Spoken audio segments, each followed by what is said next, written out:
자, 오늘 새로운 설교 시리즈를 시작하게 되었습니다. 이럴 때 여러분 그냥 와우 이렇게 반응 한번 해주시면 참 좋은데 해성교회 분위기는 그렇진 않죠.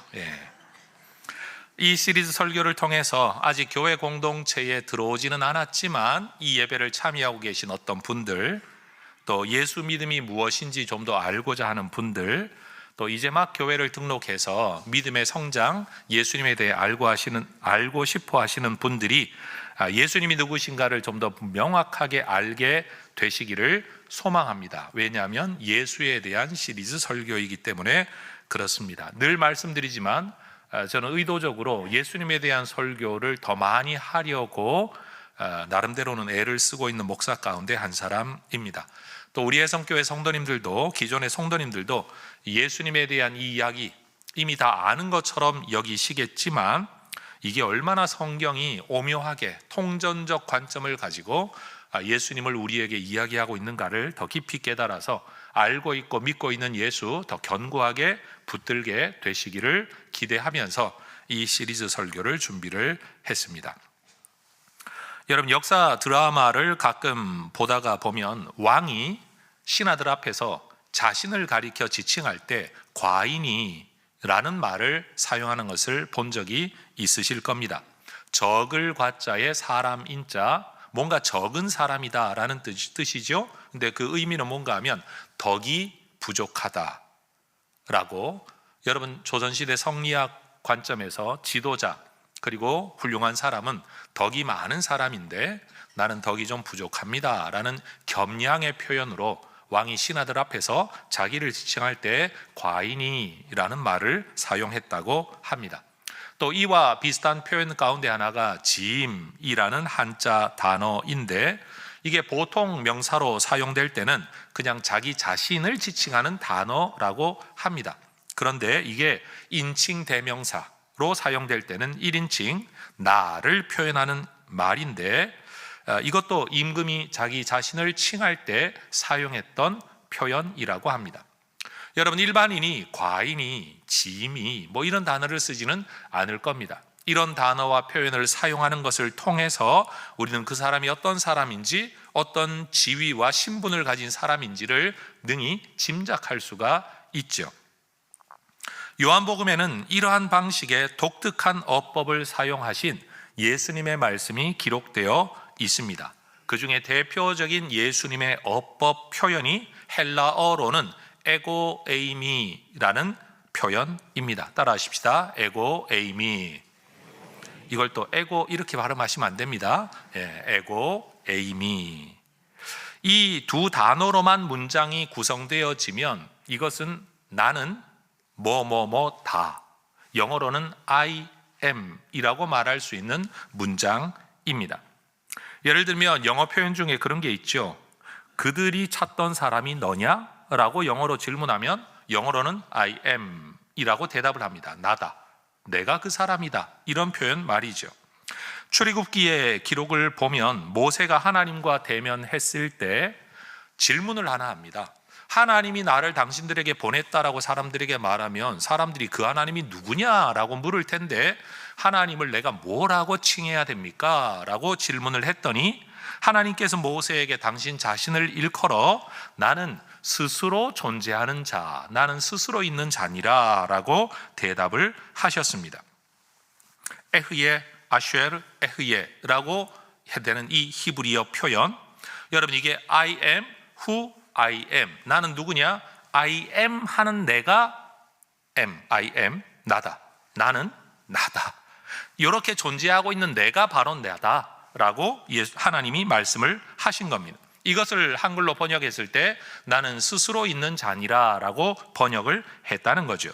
우리는 이 기록을 통해서 하나님의 이름을 여호와라고 부릅니다. 사실 여호와라는 이름 자체가 나는 스스로 있는 자다라는 이 하나님의 말씀을 그대로 이름으로 부른 겁니다. 그런데 여러분, 나는 나다라고 말할 때 이 표현 에흐예라는 이 히브리어 표현, 이 표현을 헬라어로 번역을 하면 어떻게 되느냐? 그게 바로 에고 에이미라는 말로 번역이 된다라는 거예요. 여러분, 지금 예수님께서 요한복음에서 자신을 일컬어 말씀하실 때 나는 뭐뭐다라는 이 어법 자체가 결국 뭘 의도하고 있는가 하면 바로 출애굽기에 계시되어졌던 그 하나님, 내가 바로 그 하나님의 아들, 그 하나님과 같은 존재라는 것을 이 어법 속에서 이미 계시하고 있다라는 거예요. 이 요한복음 안에는 이러한 예수님의 말씀이 에고, 에이미, I am으로만 끝나지 않고 뒤에 보어가 붙어가지고 나는 무엇이다 라는 문장 표현이 7가지 정도가 등장합니다. 예수님의 자기 계시의 선언이라는 뜻이죠. 자, 한번 따라 하십시다. 나는 생명의 떡이다. 나는 세상의 빛이다. 나는 양의 문이다. 나는 선한 목자이다. 나는 부활이요 생명이다. 나는 길이요 진리요 생명이다. 나는 참 포도나무이다. 예수님께서 이런 표현을 통해서 자신을 계시해 주셨다라는 겁니다. 그런데 이 표현들을 제가 설교하기 위해 기초적인 연구를 하다가 보니 몇 가지 공통점이 있다는 것을 알게 되었습니다. 어느 날 갑자기 생뚱맞게 이런 말씀을 하신 게 아니라 분명히 어떤 사건과 연결지어서 상황 속에서 이 말씀을 하셨다라는 겁니다. 두 번째, 구약의 어떤 사건을 반드시 연결지어 이 말씀을 하셨다라는 겁니다. 세 번째, 이스라엘의 종교 문화 안에서 지켜왔던 절기들과 연결지어져서 이 말씀을 하셨다라는 겁니다. 이 세 가지의 특징을 가지고 저는 이 말씀을 살펴보려고 합니다. 이 7가지 가운데 오늘은 예수님이 말씀하셨던 첫 번째 표현, 나는 생명의 떡이다 라는 말씀을 살펴보려고 합니다. 그러면 이 말씀은 어떤 상황에서 나왔느냐? 첫 번째, 예수님께서 행하셨던 오병이어의 기적의 연속선에서 이 말씀이 선언되어졌습니다. 요한복음 6장의 기록을 보면 예수님의 말씀을 듣기 위해 빈 들판까지 따라 나왔던 사람들은 남자 성인만 5,000명쯤이나 되었습니다. 어린아이가 가져온 보리떡 5개와 물고기 2마리로는 이 많은 사람을 먹이기에는 어림도 없는 양이었지요. 그런데도 예수님은 이 음식을 받아들고 하늘을 우러러 축사 감사의 기도를 하신 후에 사람들에게 나눠주게 하십니다. 이 음식이 너무 적으니까 이거로라도 우리가 나눠 먹자, 콩 한 쪽이라도 나눠 먹자라는 마음으로 아주 적은 양을 떼어주게 하신 게 아니라 성경 기록을 보면 예수님은 제자들에게 명령하시죠. 사람들이 원하는 만큼 나눠 주어라. 따라 하십시다. 원대로 주시니라. 다시요. 원하는 대로 주시니라. 그러니 여러분, 하나를 먹고 싶으면 하나를 준 거고 2개를 먹고 싶으면 2개를 준 거고 원하는 만큼 나눠 주었다는 거예요.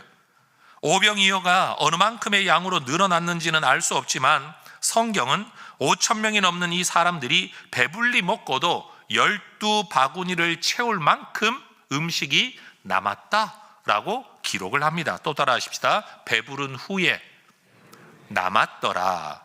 여러분, 원하는 만큼 먹어서 배불렀는데 그리고도 또 남았다는 거예요. 이런 기적 때문이었을까요? 사람들은 이 사건이 있던 그 다음 날도 예수님을 찾아 모여들었습니다. 사람들은 예수님을 찾아왔는데 예수님은 그들을 보시면서 그들이 영원한 영적 필요가 아니라 육체의 필요 때문에만 자기를 찾는 것에 대하여 탄식하십니다. 그리고 예수님은 당신을 찾아 모여든 사람들을 향해 아무리 배불리 먹어도 다시 배고파지는 세상의 양식만을 추구하지 말고 영원한 하늘 양식에 좀 관심을 가지고 그것을 추구하는 삶을 살아야 한다라는 교훈도 주셨습니다. 영생하도록 있는 양식을 위한 일이라는 것은 그런 직업이 따로 있다라는 뜻이 아닙니다. 어떤 삶을 살든지 너희들의 삶의 방향성과 목적이 어디를 지향해야 되는가에 대한 가르침이죠. 밥 먹고 돌아서 시간이 흐르면 다시 밥을 먹어야만 하는 것처럼 영원히 해결될 수 없는 이 땅의 일에만 골몰하지 말라는 겁니다. 전도사가 말하는 것처럼 이전에 있었던 것을 누군가가 다시 그 일을 하는 것처럼 하는 그 일, 네가 하다가 떠나면 사람들이 다 잊어버리고 누군가가 그 일을 다시 하게 될 그런 일, 누군가가 권력을 차지하면 세상이 달라질 것이라고 말하지만 우리는 압니다. 결국 그 사람이 그 사람이라는 것, 그저 역할 교체만 할 뿐이라는 것. 여러분, 세상의 정치도 마찬가지 아닙니까? 집권한 사람들은 우리는 잘하고 있다고 말하지만 반대는 언제나 이 사람들이 잘못하고 우리가 집권해야 된다고 말합니다. 근데 그 사람들이 집권을 해도 세상은 별로 달라지는 게 없습니다.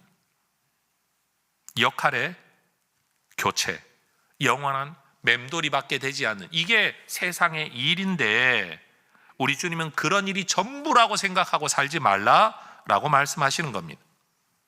하나님을 인정하고 하나님이 보내신 예수님을 믿고 하나님 나라의 더 먼 길을 내다보면서 살아가라고 말씀을 하시는 거예요. 여러분, 이러한 삶을 가능하게 하는 하늘의 양식은 하나님께서 인치신, 도장 찍으신, 선택하신 구세주를 통해서만 주어질 수 있습니다. 아무나 이런 양식을 줄 수 있는 게 아니다라는 겁니다. 이 말씀을 들은 사람들은 예수님께서 영생하도록 있는 양식을 위한 일이라는 이 예수님의 표현을 아주 간략하게 하나님의 일이라는 표현으로 이해를 하고 예수님께 질문을 합니다. 우리가 하나님의 일을 하려면 무엇을 해야 할까요? 여러분, 이 질문에는 간절한 소원이 담겨 있죠. 우리가 어떻게 하여야 하나님의 일을 할 수 있을까요? 하나님의 일을 하고자 하는 무슨 열망이 담겨 있는 것 같습니다. 하나님이 어떤 일을 요구하시는지 알려만 주십시오 라는 의미를 담고 있는 것 같습니다.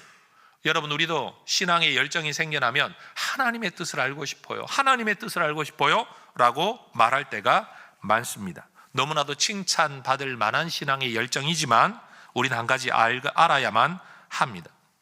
정작 하나님이 원하시는 것이 무엇인지 분명히 알게 되더라도 우리는 그것을 실행할 능력이 없다는 사실을 우리는 알아야만 합니다.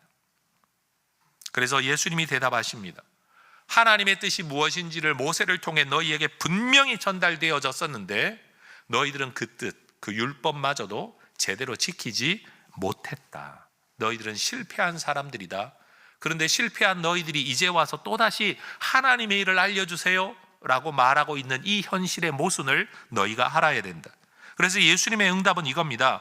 영원한 생명을 얻기 위해 너희가 할 수 있는 일 없다. 다시 말해, 너희가 하는 일을 통해서 영원한 생명을 얻을 수는 없다. 영원한 하늘 양식을 얻을 수 있는 일은 하나밖에 없다. 하나님께서 보내신 일을 믿는 것이다.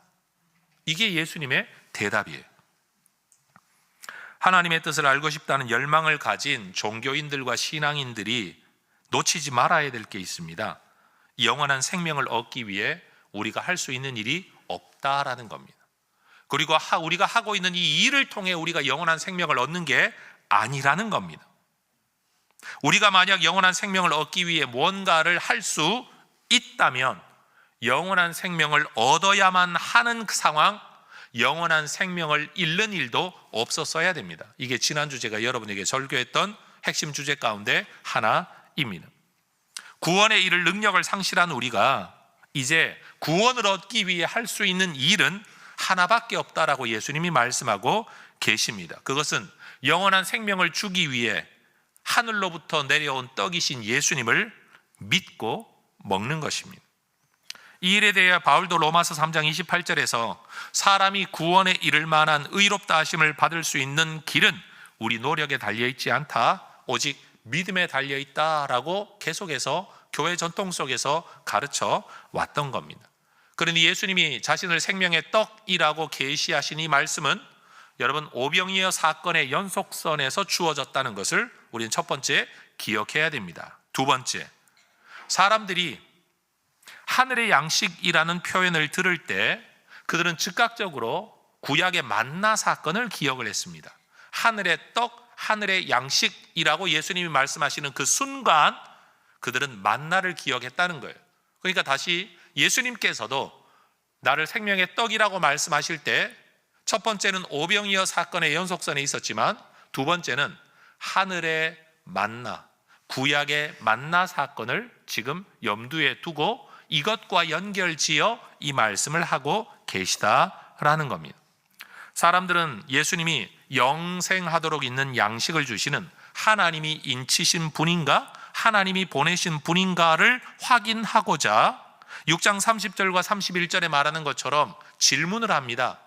우리는 모세가 하나님이 보내신 사람이라는 것을 여러 가지 표적을 통해 알게 되었는데, 당신도 하나님이 보내신 그분이라고 한다면 우리에게 무슨 표적으로 우리가 믿도록 할 겁니까? 특별히 모세는 만나를 주었었는데 당신은 뭘 줄 겁니까? 라고 이야기를 하는 거예요.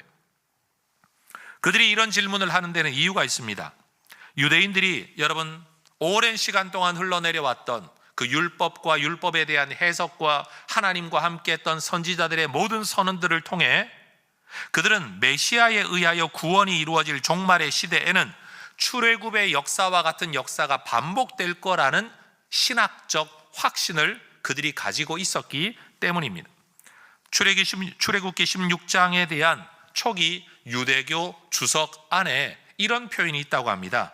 첫 번째 구원자가 만나를 내려오게 했던 것처럼 나중에 구원자도 만나를 내려오게 할 것이다.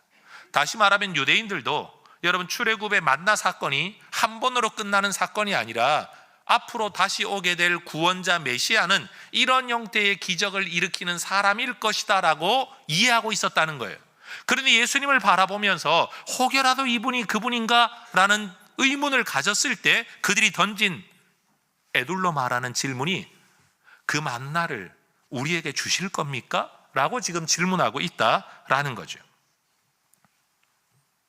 그래서 신명기 18장 15절에 보면 모세가 예언을 한 내용이 있죠. 언젠가 너희들 가운데에서 너를 위하여 나와 같은 선지자를 하나 일으킬 거다 라고 모세가 예언했던 그 말씀을 모든 유대인들이 기억하고 있는 겁니다. 따라하십시다. 그 선지자. 다시요. 그 선지자. 근데 모세 시대의 선지자는요, 이후에 왕정 시대 때 생겨났던 왕권이 따로 있고 선지자가 따로 있고 제사장이 따로 있던 시대의 표현이 아닙니다. 그렇게 삼권이 분립되던 이 전 시대에 그가 지금 선지자라는 말을 사용하고 있는데, 이 선지자는 어떤 뜻인가 하면 하나님의 뜻을 전하면서 실행하는데 왕적 권력을 가진 통치자와 지도자를 의미합니다. 다시 말해 권한이 분리되어 있던 한 역할이 아니라 하나님의 뜻을 대리하여 실행할 절대적 지도자, 모세는 지금 그런 사람이 오게 될 거라는 것을 예언하고 있었고 유대인들은 그 예언을 믿고 있었고 기다리고 있었다는 거예요. 그들은 모세가 이집트로부터 이스라엘을 구원해 내듯이 예수님께서 모세와 같은 선지자로서 출애굽의 역사를 일으키셔서 로마로부터 우리를 구원해 줄 것을, 만나와 물로 상징되어지는 경제적 풍요도 가져오고 율법에 기록된 정의와 공의를 실행해낼 바로 그 선지자라는 기대를 가지고 지금 예수님께 다가온 겁니다. 그래서 요한복음 6장 14절에 보면 사람들은 예수님을 두고 자기들끼리 말하는 거예요. 이분이 바로 그 선지자가 아니냐. 그래서 예수님은 사람들이 예수님을 억지로 왕 삼으려고 하는, 근데 이 왕은 어떤 왕이냐면 그냥 왕이 아니라 그 선지자적 왕으로 삼으려고 할 때 예수님은 그들이 기대했던 모세와는 다른 모세이심을, 그들이 기대했던 왕과는 다른 왕이심을, 그들이 기대했던 메시아와는 다른 메시아이심을, 그리고 그 길을 걷기 위해 그 왕의 자리를 피하여 회피하시죠.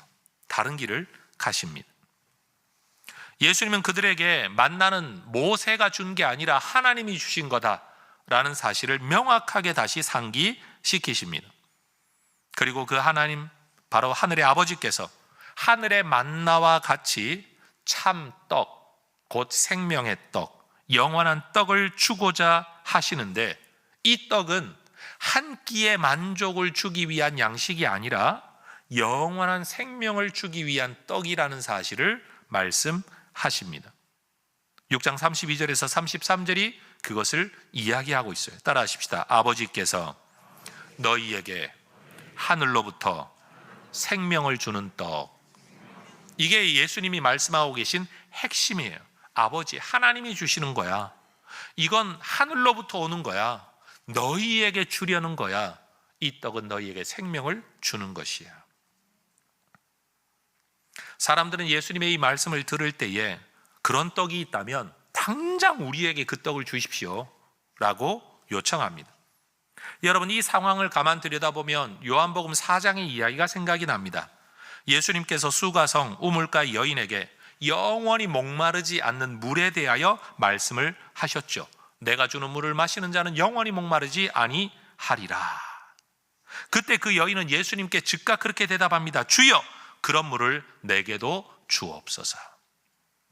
여러분, 예수님께서는 자신이 영원히 목마르지 않는 샘물이라는 사실을 이미 계시하셨고, 그런 물이 있다면 나 먹고 싶습니다라고 여인이 반응했던 것처럼 6장에서는 영원한 생명을 주는 떡이 여기 있다라고 말씀하실 때 사람들은 그런 떡이 있다면 내가 먹게 해주세요 라고 지금 반응을 하고 있는 겁니다. 똑같은 패턴의 반복인 겁니다.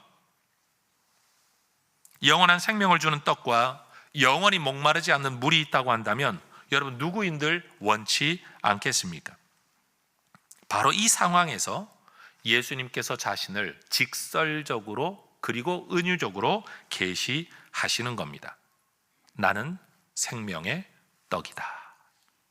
내가 바로 그 생명의 떡이다. 그리고는 48절에서 또 한 번 반복하시죠. 내가 곧 생명의 떡이다. 한글 성경에서는 35절에 나왔던 이 표현이 48절에 한 번 더 반복되니까 강조의 의미를 넣어서 내가 곧이라는 번역을 사용하고 있지만 원어적으로는 똑같은 문장이 두 번 반복됩니다. 내가 생명의 떡이다. 여러분, 요한복음 5장에서도 말씀했던 것처럼 예수님은 그 안에 하나님의 생명을 가지고 계신 분이십니다. 예수님은 세상에 생명을 주는 떡이자 인류의 근원적인 갈증을 해소하는 생명의 물이십니다. 그리고 그것을 우리에게 주시기 위해 하늘로부터 이 땅에 오셨습니다. 여러분, 하나님께서 모세 시대에 이스라엘 백성들에게 주셨던 만나도 하나님의 은혜였고 기적이었습니다. 그러나 그 만나는 하루를 살게 할 뿐이었습니다. 그리고 그 만나를 먹은 사람들도 죽었습니다. 여러분, 우리 인류가 처해 있는 상황은 영원한 갈증이고 영원한 배고픔이에요. 그리고 영원한 죽음이에요. 한순간의 기적을 통하여 배를 불린다고 할지라도 심각한 질병에 걸려 있었던 사람이 하나님의 기적으로 여러분 건강을 회복한다고 하더라도 그는 다시 죽어야 합니다. 그 죽음을 벗어날 길이 없습니다. 배고픔을 벗어날 길이 없습니다. 갈증을 벗어날 길이 없는 겁니다. 여러분, 그런 구원은 완전한 구원이 될 수가 없습니다. 그런 구원은 반복해서 받아야만 합니다. 왜요? 어제도 만나를 먹고 배불렀지만 오늘 아침에 다시 배가 고파요. 오늘의 만나가 필요한 거예요. 오늘 먹었다고 내일 불필요한 게 아니죠. 내일 또 먹어야 되는 거예요. 아무리 먹어도, 아무리 배불러도 또다시 우리는 배고파진다라는 겁니다.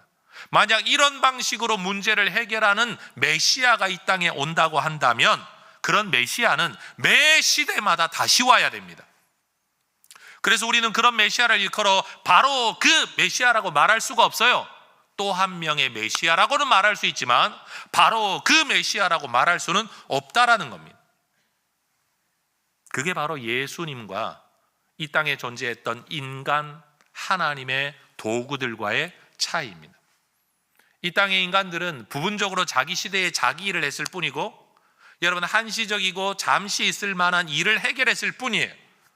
그러나 예수님이 오신 건 그런 사람들처럼 또한 사람으로 오신 게 아니라는 거죠. 땅의 떡을 먹으면 한때의 에너지를 얻지만 하늘로서 내려오는 영원한 생명의 떡이신 예수님의 살을 믿음으로 먹으면 영원한 생명을 얻게 됩니다. 그래서 예수님은 지금 자신을 일컬어 생명의 떡이다 라고 말씀해 놓고 곧장 그 다음 주제인 세상의 생명을 위한 내 살이 곧 생명의 떡이다 라고 말씀하십니다. 자, 여기서 예수님은 지금 세 번째 주제로 넘어갑니다. 오병이어라는 사건 상황 속에서 이 말씀을 시작하셨고 말씀의 전개 속에서 구약의 만나 사건을 언급하셨다가 지금 어디로 넘어가고 있냐? 살, 다시 말해 고기 이야기를 하시면서 구약의 희생제사 이야기로 지금 넘어가고 계신 겁니다.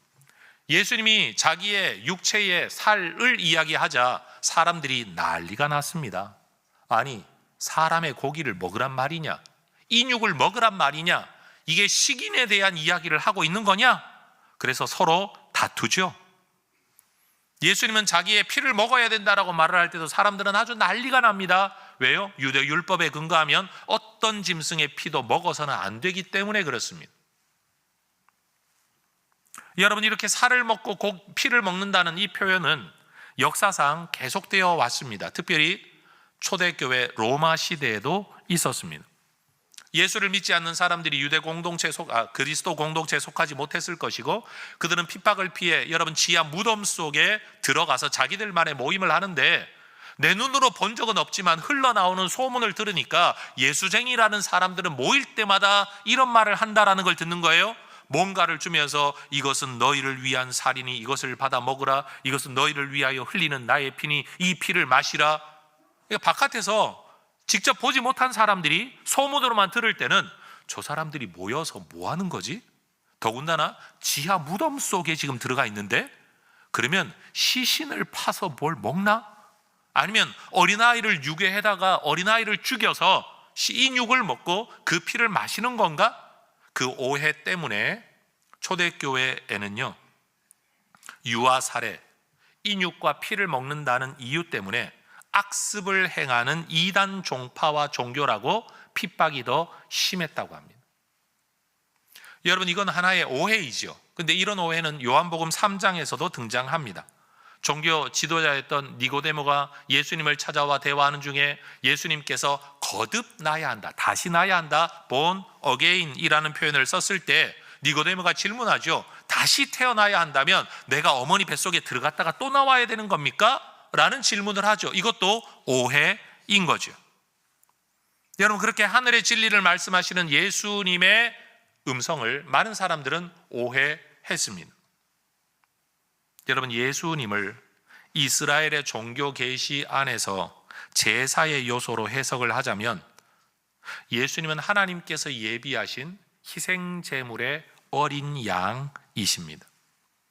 메시아의 길을 예비하도록 보냄받았던 세례 요한은 예수님께서 바로 이 목적, 희생제사의 어린 양으로 이 땅에 오신 분임을 미리 알아보고 멀리서 제자들과 함께 그 예수님의 길에 다니시는 것을 보며 제자들에게 말하죠. 봐라, 저분이 하나님의 어린 양이다. 이미 요한은 예수님이 이 땅에 왜 오셨는지, 오셔서 무엇을 하실 건지를 알고 있었던 겁니다. 여러분, 예수님은 희생의 어린 양, 희생제사, 속죄의 어린 양으로 하나님께 제물로 바쳐질 살, 고기이셨습니다. 그래서 공동번역 성경으로 보자면 이사야 53장 10절을 이렇게 번역을 합니다. 야훼께서 그를 때리고 찌르신 것은 뜻이 있어 하신 일이었다. 그 뜻을 따라 그는 자기의 생명을 속죄의 제물로 내어 놓았다. 속죄의 제물, 누군가의 죄를 대신 갚기 위한 제물. 어떤 제물이 주로 바쳐졌죠? 어린 양이 바쳐졌죠. 여러분, 고기만 그런 의미가 있는 게 아닙니다. 피도 마찬가지입니다. 출애굽기 24장 8절을 보면 이 어린 양의 희생 제사가 드려질 때는 여러분, 제사를 드리는 사람에게 그 피를 뿌립니다. 이유는 뭐냐? 네가 죽어야 되는데 양이 대신 죽은 거다. 이 피값 때문에 네가 용서를 받는 거다. 네가 죄가 없어서가 아니라 이 짐승이 죄값을 대신 치렀기 때문에 네가 용서받는 거다. 이것을 상징적으로 표현하기 위해 그 피를 사람에게 뿌린다는 사실. 이 피를 일컬어 언약의 피라고 말합니다. 그런데 마가복음 14장 24절을 보면 예수님이 바로 이 희생제사의 고기, 살이실 뿐만 아니라 희생제사의 피가 되신다는 거예요. 그래서 예수님은 자기를 일컬어 내가 흘리는 피는 언약의 피다 말씀하시는 거예요. 개죽음으로 흘리는 피가 아니다, 언약의 피다. 여러분, 지금 예수님께서 사용하고 계신 모든 언어 표현들을 한번 가만히 지켜보십시오. 예수님은 어느 날 갑자기 와서 자의식이 생겨서 내가 구세주가 되어야 되겠다 생각을 하고 여러분 자기 멋대로 하다가 실패해가지고 십자가에 달렸다, 이런 분이 절대 아니라 그분이 오실 때부터 내가 누구인가에 대한 말씀을 에고에임이라고 하셨고, 내가 이렇게 드려져야 될 이유가 뭔지, 와야 될 이유가 뭔지를 만나 사건을 통해 말씀을 하고 계시고, 내가 해야 될 일을, 십자가를 져야 될 목적이 어디 있는가를 말씀하시면서 내가 바로 희생의 제물이 되고 희생의 피가 된다라고, 내가 흘리는 피는 그냥 피가 아니라 언약의 피라고 말씀하고 계신 겁니다. 예수님은 성경이 예언하고 있었던 바로 그분, 우리의 구세주 메시아이신 거예요. 예수님의 모든 말씀이 이것을 실현해 가고 있다는 것을 우리에게 보여주는 거죠. 더군다나 여러분, 예수님께서 이 모든 일을 행하고 계신 때가 언제인가 우리는 주목해야 합니다. 6장 4절을 보면 바로 유월절 절기 기간에 주님이 이 일을 하고 계신 겁니다. 유월절이 뭡니까? 양을 잡아 그 피를 문설주와 임방에 뿌려서 여러분 죽음의 천사가 지나갔던 것, 이걸 기념하는 게 유월절입니다. 그리고 여러분 황급히 출애굽하여 광야를 지나는 그 삶을 기억하기 위해 발효되지도 못한 떡을 먹고 지내는 게 유월절과 이어지는 무교절의 절기 기간입니다. 구원을 상징하죠. 핏뿌림에 의하여. 그리고 그 양고기는 그날 밤에 너희가 다 먹어야 된다. 피는 뿌리고 고기는 다 먹어야 된다. 그래야 산다. 여러분, 이게 이스라엘의 시작입니다. 바로 그 일을 기념하는 이 기간에 주님이 뭐라고 말씀하십니까? 하늘의 만나를 떠올리시면서 오병이어 사건을 일으키시고 하늘의 신비한 떡을 먹게 하시고, 오병이어 사건을 일으키신 직후에 여러분 할 일이 없어서 하신 게 아니라 의도를 가지고 물 위를 걸으셔서 제자들을 찾아가시죠. 이게 뭘 상징할까요? 여러분, 하늘의 만나 출애굽의 이야기입니다. 물 위를 걸으시는 예수님의 이야기는 홍해바다를 건너는 사건입니다. 그러고는요, 두려워하고 두려워 떨고 있는 제자들에게 유령이다, 귀신이다라고 말하는 제자들에게 예수님이 하신 말씀이 뭐냐? 나다! 두려워하지 말아라. 나다! 여러분, 이 말이 헬라어로 뭐일 것 같습니까? 에고 에이미. 나다. I am. 주님이 그렇게 말씀하시는 거예요. 이 모든 일련의 사건이 여러분 영원한 구원에 대한, 오실 메시아 바로 그분에 대한 예수님의 모습을, 또 한 번의 출애굽의 이야기를 우리에게 보여주고 있는 겁니다. 과거 역사를 기억하며 그 출애굽의 긴박했던 때를 기억하며 발효되지 않은 떡, 그게 무교병이에요. 그리고 그 떡을 먹는 절기가 무교절이에요. 그때 주님은 말씀하시기를 하늘에서 내려온 떡을 먹어야 된다. 땅의 떡이 아니다. 하늘의 떡을 먹어야 된다. 그러면서 자신을 희생제물의 어린 양으로, 희생제물의 피로 또한 말씀하고 계신 겁니다. 그러니 여러분, 예수님께서 여러분 연극과 영화의 연출자라고 한다면 너무 기막히시지 않습니까? 없는 말 지어내지 않고 역사상에 있었던 모든 중요한 표현들을 다 가지고 와 그의 대사로 삼으시고, 그 모든 상황 설정이 여러분 내가 원하는 대로 만든 게 아니라 구약에 있었던, 신약에 있었던 모든 사건들이 연결된다는 것을 우리에게 보여주고 계신 겁니다. 이렇게 장황하게 제가 설명을 하지만 여러분, 예수님께서 우리에게 들려주고자 하시는 말씀은 굉장히 단순합니다. 그리고 명확합니다. 요한복음 6장 53절에서 58절의 말씀, 여러분과 함께 읽어보기를 원합니다. 화면 보고 합독하십시다. 시작. 예수께서 이르시되 내가 진실로 진실로 너희에게 이르노니 인자의 살을 먹지 아니하고 인자의 피를 마시지 아니하면 너희 속에 생명이 없느니라. 내 살을 먹고 내 피를 마시는 자는 영생을 가졌고 마지막 날에 내가 그를 다시 살리리니 내 살은 참된 양식이요 내 피는 참된 음료로다. 내 살을 먹고 내 피를 마시는 자는 내 안에 거하고 나도 그의 안에 거하나니 살아계신 아버지께서 나를 보내심에 내가 아버지로 말미암아 사는 것 같이 나를 먹는 그 사람도 나로 말미암아 살리라. 이것은 하늘에서 내려온 떡이니 조상들이 먹고도 죽은 그것과 같지 아니하여 이 떡을 먹는 자는 영원히 살리라. 아멘. 이 떡을 먹는 자는 영원히 살리라. 영원한 생명의 떡, 생명의 희생 제물 된 살, 피, 생명의 양식, 하늘로부터 온 양식. 여러분, 그 예수님을 먹는 방법이 뭡니까? 6장 47절에서 예수님이 분명히 말씀하십니다. 믿는 것입니다. 따라하십시다. 믿는 것이 먹는 것입니다. 다시요. 믿는 것이 먹는 것입니다. 그래서 예수님을 먹는다라는 말은 예수님을 믿는다라는 말이에요. 그 예수님을 먹음으로써 우리는 신적 생명을 얻게 됩니다. 새로운 존재가 됩니다. 그리고 이것을 먹는 자라고 말할 때 그것은 하나의 음식을 먹는 자를 말하는 게 아니라 어떤 존재 양식을 가지고 어떤 삶을 살아가느냐에 대한 이야기입니다. 여러분, 우리는 이렇게 말을 합니다. 그 사람이 양식을 좋아하냐 한식을 좋아하냐, 많이 먹는 사람이냐 적게 먹는 사람이냐, 이런 걸 가지고, 음식 습관을 가지고 한 사람에 대한 예측이 어느 정도 우리는 가능합니다. 먹는 것은 삶의 양식과 깊이 연결되어 있다는 것을 우리는 너무 잘 압니다. 근데 영적으로도 마찬가지입니다. 여러분, 예수님이 아버지로 말미암아 존재하고 사셨던 것처럼 우리는 예수님으로 말미암아 존재하고 살아갑니다. 그래서 우리는 예수님과 연결되어 있습니다. 연합되어 있습니다. 주님과 함께 살아갑니다. 주님 안에서 살아갑니다. 주님을 위해서 또한 살아가는 겁니다. 여러분, 이 모든 이야기의 시작에 오병이어 사건이 있습니다.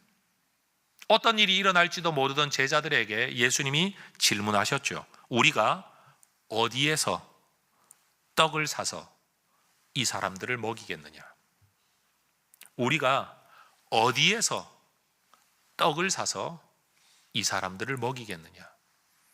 여러분, 6장 마지막 부분 68절을 보면 베드로가 예수님께 대답합니다. 주여, 영생의 말씀이 여기 계시오니 있사오니 우리가 누구에게 가겠습니까? 어디에서 떡을 사야 됩니까? 떡을 살 능력과 돈은 있습니까? 살 곳도 없고 먹일 양도 없고 식당도 없고 돈도 없었습니다. 그게 인류의 현실인 겁니다. 주님은 우리에게 오셨습니다. 영생의 말씀이 여기 있고 영생의 떡이 여기 있고 언약의 피가 여기에 있는 겁니다. 따라하십시다. 우리가 누구에게로 가겠습니까? 여러분, 주님 안에 이 생명 누리시게 되기를 주의 이름으로 축복합니다. 요한과 같은 시대를 좀 살다가 그 이후 시대를 살았던 역사상 학자들은 말합니다. 이그나티우스라는 인물은 아마 요한의 제자였고 요한을 실제로 봤을 거다라고 말하는 한 인물이 요한복음이 쓰여지고 난 이후에 약 25년, 짧게는 길게는 40년 어간에 여러분, 초대교회 성도들 사이에 무슨 편지를 쓰고 주고받았을 거 아닙니까? 요즘 같으면 카톡을 보냈겠지만 그때는 편지를 썼겠죠. 그 편지 가운데 이런 글이 남아 있다고 합니다. 형제들이여, 예수 그리스도의 믿음과 그의 순환과 그의 부활 안에 굳게 서라. 너희는 모두 함께 모여서 그리고 개별적으로 하나의 동일한 떡을 떼라. 이 떡은 불멸의 묘약이고 우리로 하여금 죽지 않게 해주는 해독제이며 악을 몰아내주고 깨끗하게 해주는 치료약이고 우리로 하여금 예수 그리스도로 말미암아 하나님 안에 살게 해주는 원인들이다. 여러분, 이 말씀을 어떤 사람들은 성찬에 대한 설명이라고 이야기를 하지만 여러분, 성찬일 수 있습니다. 그러나 더 근원적인 것은 이 하나의 떡을 너희가 공유하고 떼야 된다. 이 떡이 누구입니까? 예수 그리스도이십니다. 생명의 떡이신 예수. 우리 이 떡을 우리와 함께 나누는 겁니다. 여러분, 생명의 떡이신 예수님을 먹어야 삽니다. 생명의 떡이신 예수님을 믿어야 삽니다. 그리고 이분을 누리며 살아가는 것이 그리스도인들입니다. 오늘 이 예배당에 들어오실 때 아마 여러분 모두에게 이 휴대용 성찬 키트가 나눠졌을 겁니다. 미국으로부터 온 겁니다. 사실 진정한 성찬은 우리가 만든 떡, 빵, 음식 또는 우리의 밥을 여러분 함께 한 솥에서 꺼내야 함께 먹는 것, 우리가 말하는 식구, 한 입으로 먹는 식구, 여러분 그래야 진정한 성찬이 맞습니다. 근데 그거야 인원이 적을 때 이야기고 수백 명, 수천 명이 모여 있을 때야 여러분 그런 음식이 불가능하죠. 사실 예수님의 성찬도 여러분 그게 떡일지 빵일지 전일지 우린 정확히 알지 못합니다. 이스라엘 역사 문화 속에서 있었던 식습관이죠. 그러나 분명한 건 식사였다라는 겁니다. 그 떡을 찢어서 한 손에서 나누셨고 여러분 먹는 잔을 하나를 들어 이 잔을 돌려 마시라고 하셨습니다. 그게 예수님의 마지막 만찬의 모습입니다. 저는 지금 성찬식을 거행하려고 지금 이것을 여러분에게 나눠드린 건 아닙니다. 만약 이 자리에 계신 여러분들이 이 성찬 키트 앞에서 생명의 떡으로 오신 분이 예수님이시다 라는 것을 믿는다면, 그 예수님이 우리의 죄를 대신 짊어지고 처벌받아 우리의 모든 죄를 대신 갚아주신 구세주이심을 믿는다면, 그분이 우리의 구원과 생명의 길을 열어주시고 이끌어주시는 인생의 주인이시다라는 것을 믿는다면, 하나님의 자녀가 되어 영원한 생명을 누리며 주님과 동행하며 주님 때문에 사는 자가 되기를 원한다면, 생명의 떡이신, 생명의 물이신 예수님의 살과 피를 상징하는 이 떡과 포도즙을 여러분은 드시면 됩니다. 드라마에 이런 말이 있다죠.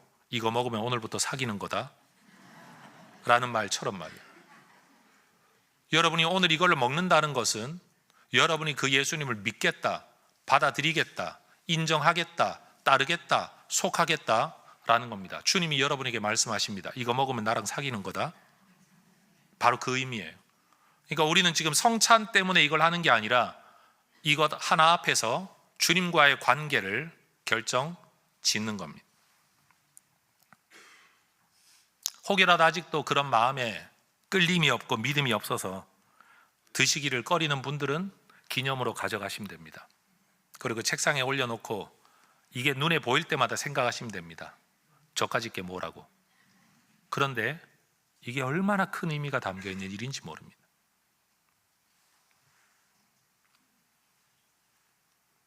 전 우리 해성교회를 출석하게 되는 단 한 번이라도 발을 디딘 모든 분들이 항상 우리의 성찬에 함께 동참하는 우리의 식구가 되기를 소망합니다. 무슨 떡을 먹느냐가 중요하지 않습니다. 어떤 교회는 카스테라입니다. 우리 교회는 진짜 이스트가 들어가지 않은 밀가루 떡을 줍니다.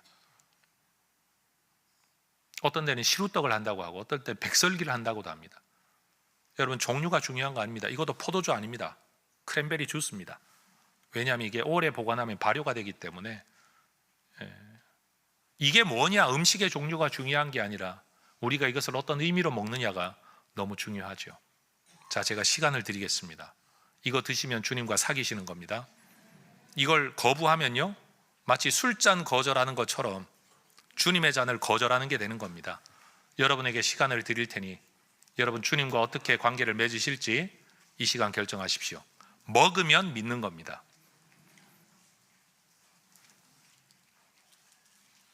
편하게 드십시오. 어떤 분들이 교회 가면 먹을 게 나오냐 그러는데 해성교회는 먹을 거 나옵니다. 주님이 우리의 생명이십니다. 주님이 말씀하셨습니다. 예수께서 이르시되 내가 진실로 진실로 너희에게 이르노니 인자의 살을 먹지 아니하고 인자의 피를 마시지 아니하면 너희 속에 생명이 없느니라. 내 살을 먹고 내 피를 마시는 자는 영생을 가졌고 마지막 날에 내가 그를 다시 살리리니 내 살은 참된 양식이요 내 피는 참된 음료로다. 내 살을 먹고 내 피를 마시는 자는 내 안에 거하고 나도 그의 안에 거하나니 살아계신 아버지께서 나를 보내심에 내가 아버지로 말미암아 사는 것 같이 나를 먹는 그 사람도 나로 말미암아 살리라. 이것은 하늘에서 내려온 떡이니 조상들이 먹고도 죽은 그것과 같지 아니하여 이 떡을 먹는 자는 영원히 살리라. 기도하십시다.